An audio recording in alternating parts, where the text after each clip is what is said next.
So that video really made a lot of sense in terms of our students and us. I really do want to emphasize that video in terms of our reflective practice. And so really, are you thinking about, do you think you're the greatest thing since sliced bread? You can't make any mistakes. That's not a part of the process. Or are you showing that intellectual humility that we kind of talked about during one class that a lot of you resonated with? Are you humble and knowing that even on the day you feel like you killed your lesson, it was perfect, there's still feedback that's going to make you a better teacher. And let me just tell you that I see this with my interns. Some are so receptive to feedback, which is literally going to make them a better teacher. And then some are just closed off, and it's very hard to get them to open up to any feedback. And so this is important. I saw it in teachers when I was working as well. Literally, people were afraid to go in and give feedback because of hurting people's feelings, or they couldn't take it. Whereas I'm like, no, my students, my lesson flopped because I failed. And so you need to tell me what I need to do next. And so just thinking this applies to our students and our teachers, and also our teacher self-efficacy. Burnout is real, and I think that having a growth mindset will help. This is another great visual for this concept if you're really into it. And so here it is. You can pause me if you'd like. I'm going to keep moving though. And so promoting growth mindset in the classroom, right? Again, so very concrete strategies that we can do, short-term achievable goals. I do definitely want to highlight this one. When you teach students the way their brain works, it starts making so much sense to them. When I talk about this, I'll stop talking about this because we'll go into it in emotions. But, explaining to them that right now, your brain hasn't made any connections on this topic. You haven't had any of that myelination so that your brain synapses can be shot back and forth and across to each other really with ease. That's why it's hard right now. The more you do it, the more repetition, the more this happens, the easier it's going to get. Show them the brain. Explain the brain to them. That matters. And it matters a lot in emotions, and we'll talk about that. So just teaching them that intelligence is not a fixed factor G, right? It's malleable, and then allowing students to choose their groups just based on their inherent interests, like in the classroom. And so these all sound really good too, but when we get down to it, there's a lot of diversity with students in terms of motivation. And so, we've kind of talked about culture and ethnicity. All of these things can go into this, and all cultures. We definitely talked a little bit about that. Gender, yes, gender is a socialized topic, but it matters because socialization causes our brain to think in these ways. And so girls may be more concerned about doing well, but I had a lot of boys who were very concerned with that. And their responses to failure is going to be different as well. And here comes, the socioeconomic status part. And so the role of teacher expectations, if we can just spend a whole class on this one.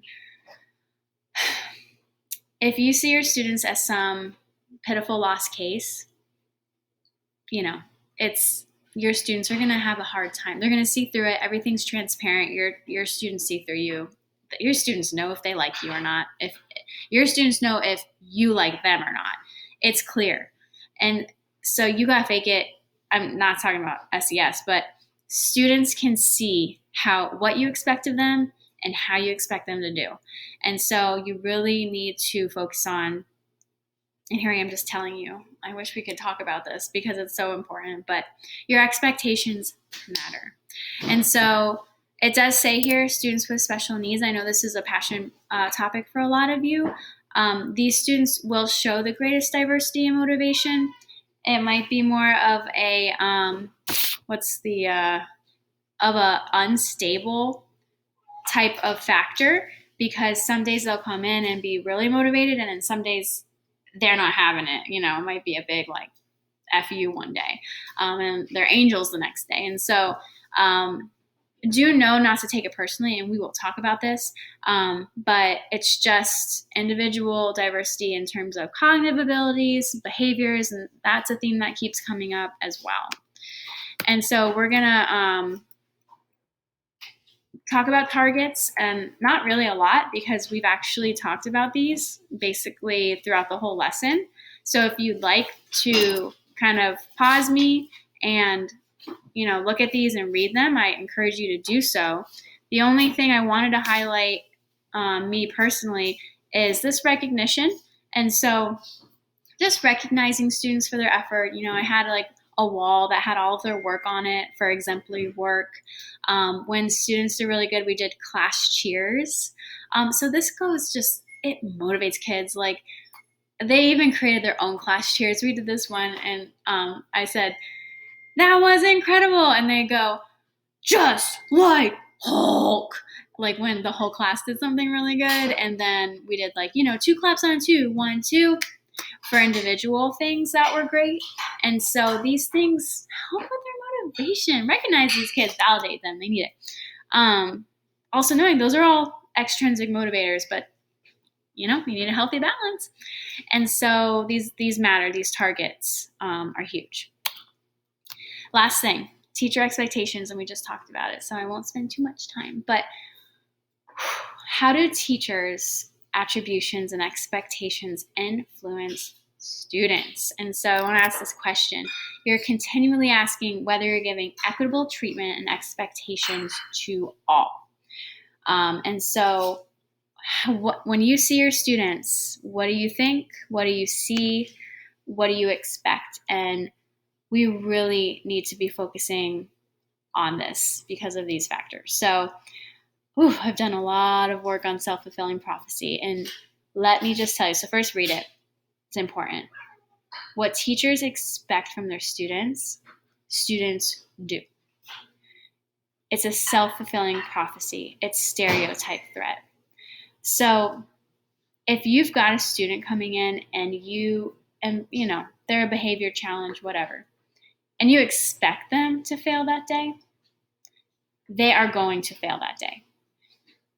Students are developing human beings. This is why pedagogy is different than, I think the word is anagogy. It's the teaching of children versus the teaching of adults. Because students did not sign up to be in your class. Students didn't sign a contract.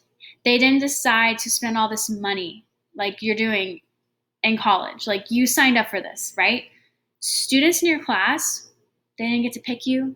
They didn't get to pick some of their circumstances and their experiences. And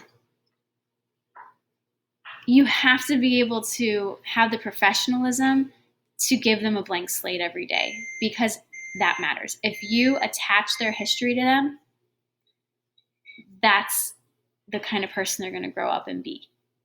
And so stereotype threat matters in terms of gender and minority students. You have to take a step back and think about, what are my implicit biases? Am I attributing this kid's a behavior problem because of this bias that I have in terms of their race? Because this is real. And it is so dangerous in the classroom. And this is where I'm writing that whole paper. So if you guys are interested, I'm on my last section. I should be done by the time you see this lesson. Email me and I will send you that paper on implicit bias, on behavior in teachers. It's basically how implicit bias manifests in education. All right, I'm going to keep going. I got on a high horse for a minute. So forming productive attributions and expectations. So we know this. We're looking for strengths. Think about, assume the best in your kids. Just consider multiple explanation for struggles and for misbehaviors. Just assume the best. Look for different explanations, just not the one that's always the easiest one to assume. And so attribute success to their learning strategies that they have and their effort, instead of just that intelligence factor that's fixed. Recognize their effort. Attribute failure to controllable factors. And so you always want to help students to see how they are a part of this learning process. It's not all on you. So controllable means they have some stake in this. And then teaching students to form positive attributions for success and failures. Even if they fail, it can still be a positive attribution, and that's important. All right, this was a really long lesson. It was a good one, though. Very important stuff. You're on your Nearpod. We're going to do our reflection. I figured this one out.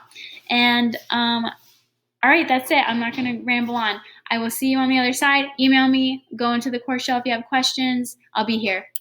All right, see y'all. Bye.